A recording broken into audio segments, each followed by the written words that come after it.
Hello दोस्तों, स्वागत है आपका एक नई कहानी में। एक तरफा प्यार की कहानी। एक गांव में दीपक नाम का लड़का रहता था। दीपक की उम्र लगभग 18 साल हो रही थी। वह कॉलेज में एजुकेशन यानी कि स्नातक की पढ़ाई कर रहा था। वह लड़का पढ़ने लिखने में ज़्यादा काफ़ी नॉर्मल था। मतलब कि पढ़ाई लिखाई के मामले में वह लड़का न तो ज़्यादा तेज था और न ही खराब। उसका रोल नंबर मतलब कि दीपक का रोल नंबर अपनी कक्षा में हमेशा 3 या 4 नंबर पर होता था। दीपक पढ़ाई लिखाई के साथ साथ प्यार मोहब्बत वाली चीजों पर भी काफी ज्यादा विश्वास करता। दीपक चाहता था कि वह अपनी पूरी जिंदगी में किसी न किसी लड़की से प्यार करके ही शादी करेगा। जयपुर शुरुआत में एजुकेशन में पढ़ाई कर रहा था तो प्रथम सेमेस्टर में उसे किसी प्रकार की कोई प्यार करने की हिम्मत लगी थी। लेकिन जैसे ही वे दूसरे सेमेस्टर में जाते हैं उसे एक लड़की से काफी ज्यादा सुंदरता देखने लगती है। लेकिन वह लड़की क्लास में हमेशा प्रथम नंबर पर आती थी। इसका मतलब है कि वह लड़की जिसका नाम नेहा था यह हमेशा क्लास में प्रथम आती और पढ़ाई लिखाई करने में दीपक से काफी ज्यादा आगे थी। पहले तो दीपक अपने कॉलेज में ही दिन नहीं जाया करता था, लेकिन जब से वह लड़की उसको मिली, नेहा को देखा तो वह कॉलेज पर प्रतिदिन जाने के लिए बेबस हो गया था। उसी लड़की से एक तरफा प्यार होने के कारण दीपक कॉलेज प्रतिदिन और लगातार जाया करता था, जिससे कि उसकी पढ़ाई अच्छी होने लगी। अब उसे और भी अच्छी तरह से समझ जाने लगा था, क्योंकि अपने प्यार के सामने बेइज्जत होने से डर से वह डांस और सभी लिखने वाली चीजें हमेशा पहले ही कर लिया करते था। नेहा जिस तरह सेमेस्टर में फर्स्ट आती थी उसी तरह दीपक भी सोच रहा था, अगर मैं भी पढ़ने लिखने में काफी तेज तर्रार बन जाऊंगा तो हो सकता है नेहा मुझे पसंद करने लगेगी। लेकिन यह बात तो अलग है, दीपक तो पहले से ही नेहा को मन ही मन पसंद करने लगा था। अब तो नेहा को ही बार बार देखने का मन करता था। आपको बता दें कि दीपक हमेशा उस टेबल पर बैठा करता था जिसके सामने नेहा बैठ सकती है। अब धीरे धीरे दोनों में काफी ज्यादा बातचीत होने लगी थी, क्योंकि प्रतिदिन कॉलेज जाने के कारण उसे रोजाना कॉलेज जाने वाली लड़कों से काफी ज्यादा मिलना जुलना तथा पहचान हो गया था। नेहा भी थोड़ा बहुत उससे बात किया करते थे, लेकिन नेहा का इरादा प्यार करने का बिल्कुल भी नहीं था। लेकिन समझ में नहीं होना अपने मन में खेती बना रहा था कि वह नेहा से ही प्यार करता और उसी से शादी करेगा। आपको बता देंगे जिंदगी आगे कैसे कैसे गुजर रही थी। सेमेस्टर में पढ़ाई जैसे गुजर रही थी वैसे वैसे दीपक को नेहा के बिछड़ने का दर्द भी मिलने वाला था, क्योंकि सुबह नेहा के एक तरफा प्यार किया करता था, इसलिए वे नेहा को दीपक के प्यार के बारे में कुछ भी नहीं जानता था। धीरे धीरे नेहा और दीपक तथा सेमेस्टर के सभी लोग अंतिम सेमेस्टर मतलब कि 6th सेमेस्टर में पहुंचे थे। अंतिम एग्जाम होने वाली थी और दीपक को काफी ज्यादा दर्द महसूस होने लगा था नेहा के बिछड़ने का। अब तो धीरे धीरे दीपक के मन में बिल्कुल भी नहीं लगने लगा था, क्योंकि वह नेहा से बिल्कुल भी किसी भी हालत में बिछड़ने के लिए सोच रहा था। आपको बता दें दीपक धीरे धीरे अब तो रोने का जैसा हालत बना लिया था, क्योंकि अब तो उन्हें यह भी लग रहा था कि मैच कुछ दिनों की बात है, कॉलेज बंद हो जाएंगे, सभी की छुट्टियां हो जाएंगी। फिर अब कौन कॉलेज में नामांकन कराएगा। तो सभी लोग अपने अपने घर जाकर अपने अपने शहर में ही पढ़ाई करने वाले थे।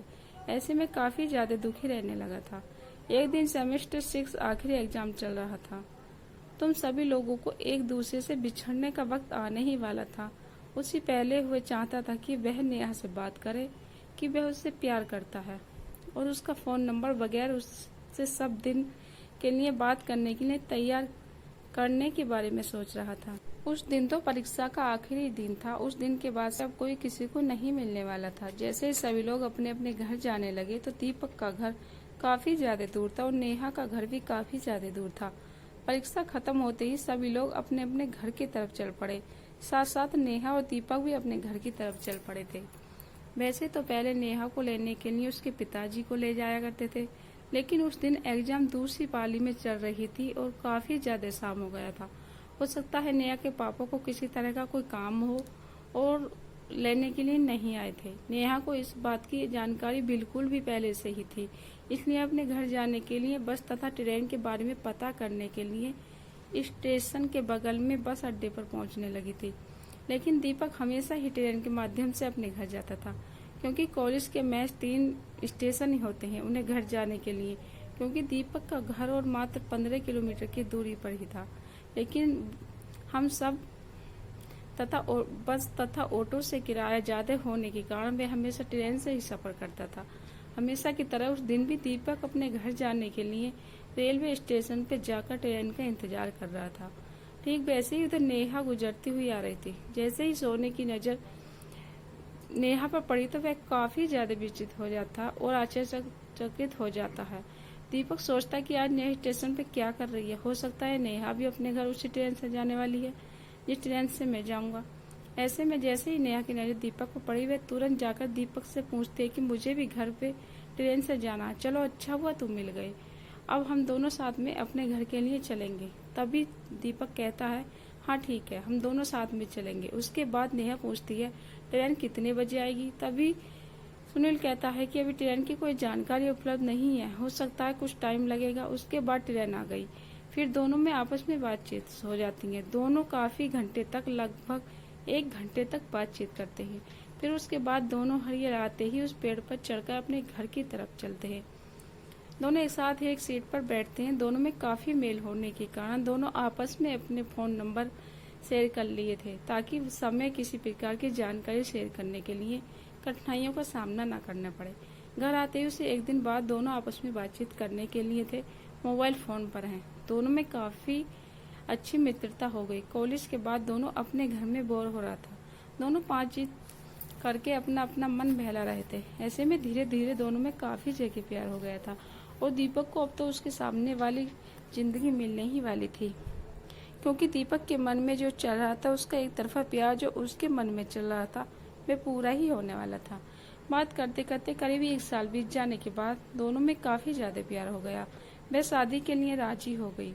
तभी दोनों के घर वाले एक दूसरे से मिलते हैं और शादी की बात करते हैं। फिर शादी कर दोनों नेहा तथा दीपक एक साथ खुश रहने लगते हैं। दोस्तों, आशा करती हूँ कहानी आप लोगों को पसंद आई हो, तो प्लीज वीडियो को लाइक शेयर कीजिएगा और हर रोज नई कहानी पढ़ने के लिए चैनल को सब्सक्राइब कीजिए।